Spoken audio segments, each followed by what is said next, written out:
இனிமையான நண்பர்களே, அன்புள்ளம் கொண்ட சொந்தங்களே, அனைவருக்கும் வணக்கம். இந்தியாவில், குறிப்பாக தமிழகத்தில் பிசிஆர் வன்கொடுமை தடை சட்டம் பல நேரங்களில் தவறாக பயன்படுத்தப்பட்டு அதன் காரணமாக மிகவும் பிற்படுத்தப்பட்ட சமுதாயத்தை சார்ந்தவர்கள் கடுமையான பாதிப்புக்கு ஆளாகிறார்கள். இந்த சட்டங்கள் ஏற்படுத்துகின்ற விளைவுகள், அதனால் ஏற்படுகின்ற இழப்புகள், இவையெல்லாம் பிற்படுத்தப்பட்ட சமூகத்து மக்களுக்கு பெரும் இன்னலை தருகிறது. பிசிஆர் என்கின்ற வன்கொடுமை தடுப்பு சட்டம் தாழ்த்தப்பட்ட சமூகத்தின் சமூக பாதுகாப்புக்காக கொண்டு வரப்பட்ட சட்டம் இன்னொரு சமூகத்தின் பாதுகாப்பை கேள்விக்குறியாக்கலாமா என்று பல ஆண்டுகளாகவே கேள்விகள் எழுப்பப்பட்டு வருகிறது.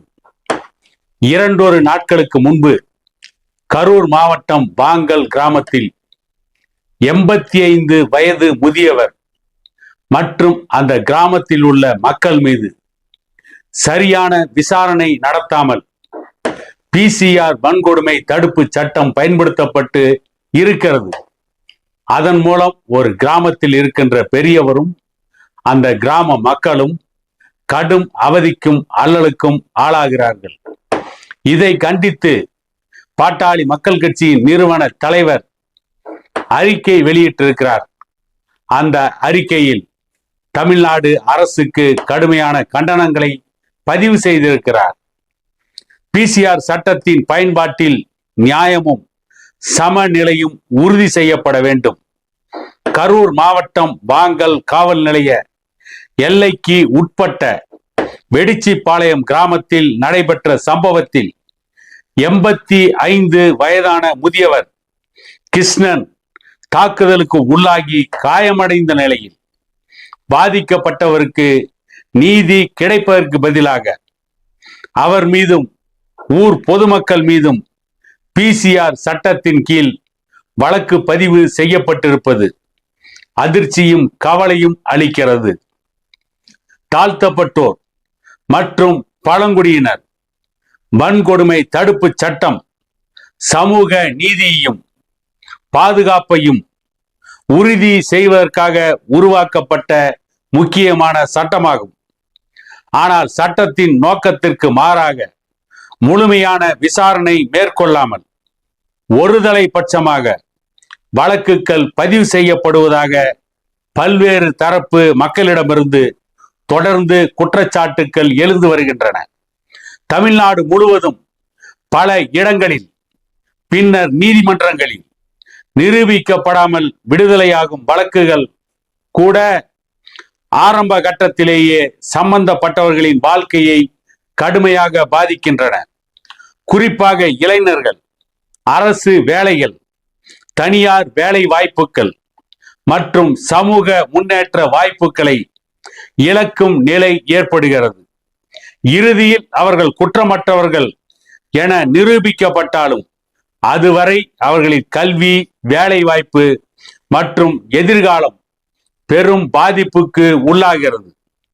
எனவே பிசிஆர் சட்டத்தின் கீழ் வழக்கு பதிவு செய்வதற்கு முன்பாக உரிய அதிகாரி மூலம் முழுமையான பாரபட்சமற்ற விசாரணை நடத்தப்பட வேண்டும். குற்றச்சாட்டின் உண்மை தன்மை மற்றும் முகாந்திரம் உறுதி செய்யப்பட்ட பின்னரே வழக்கு பதிவு செய்யும் நடைமுறையை அரசு ஏற்படுத்த வேண்டும் என்பதே அனைத்து சமூக மக்களின் நீண்டகால கோரிக்கையாகும். சட்டம் அனைவருக்கும் சமமானதாக இருக்க வேண்டும். குற்றம் செய்தவர்கள் எந்த சமூகத்தை சேர்ந்தவர்களாக இருந்தாலும் தண்டிக்கப்பட வேண்டும். அதே நேரத்தில் நிரபராதிகள் பாதிக்கப்படாத வகையில் சட்டத்தின் பயன்பாடு உறுதி செய்யப்பட வேண்டும். சமூக நீதியையும் சமூக நல்லிணக்கத்தையும் பாதுகாக்கும் வகையில் பிசிஆர் சட்டத்தின் அமலாக்கத்தில் வெளிப்படை தன்மை, நியாயம் மற்றும் சமநிலை கடைபிடிக்கப்பட வேண்டும் என்று வலியுறுத்துகிறேன் என்று பாட்டாளி மக்கள் கட்சியின் நிறுவன தலைவர் மருத்துவர் ஐயா அவர்கள் நேற்று ஒரு அறிக்கை வெளியிட்டிருக்கிறார். இந்த பிசிஆர் வன்கொடுமை தடை சட்டம் கொண்டு வரப்பட்ட நோக்கம் நல்ல நோக்கமாக இருந்தாலும், ஆனால் இந்த பிசிஆர் வன்கொடுமை தடை சட்டம் பல இடங்களில் தவறாக பயன்படுத்தப்படுகிறது. ஏற்கனவே தமிழ்நாட்டில் போடப்பட்ட பல பிசிஆர் வழக்குகள் நீதிமன்றத்தில் பொய்யான வழக்குகள் என்று நிரூபிக்கப்பட்டிருக்கிறது. அதிகபட்சமாக பிசிஆர் வழக்குகள் பலர் மீது பொய்யாகத்தான் புனையப்பட்டிருக்கிறது. ஒரு சில காவல்துறை அதிகாரிகள் திட்டமிட்டே முழுமையாக விசாரணை செய்யாமல் நடந்த உண்மை என்ன என்பதை பற்றி சம்பவம் நடந்த பகுதிகளில் விசாரிக்காமல் தாழ்த்தப்பட்ட சமூகத்தை சார்ந்தவர்களுக்கு ஆதரவாக இருக்கிறோம் என்று சொல்லி எந்த தவறும் செய்யாத, உண்மையிலேயே பிசிஆர் சட்டத்தின் கீழ் வராத சில பிரச்சனைகள் கூட பிசிஆர் சட்டத்தின் கீழ் கொண்டு வரப்பட்டு பலர் பாதிக்கப்படுகிறார்கள். பல இளைஞர்களின் வேலை வாய்ப்புகள் பறிபோகிறது. இன்னும் சொல்ல போனால் இந்த பொய்யான பிசிஆர் வழக்குகளால் பல பிற்படுத்தப்பட்ட, மிகவும் பிற்படுத்தப்பட்ட மற்ற ஜாதிகளை சார்ந்த குடும்பங்கள் தன்னுடைய சொத்தை இழந்து வறுமையில் தள்ளப்படுகிறார்கள். அவர்கள் மிகவும் கொடுமைக்கு ஆளாக்கப்படுகிறார்கள். ஆகவே இந்த பிசிஆர் சட்டம் தவறாக பயன்படுத்துவதை தடுத்து நிறுத்த வேண்டும்.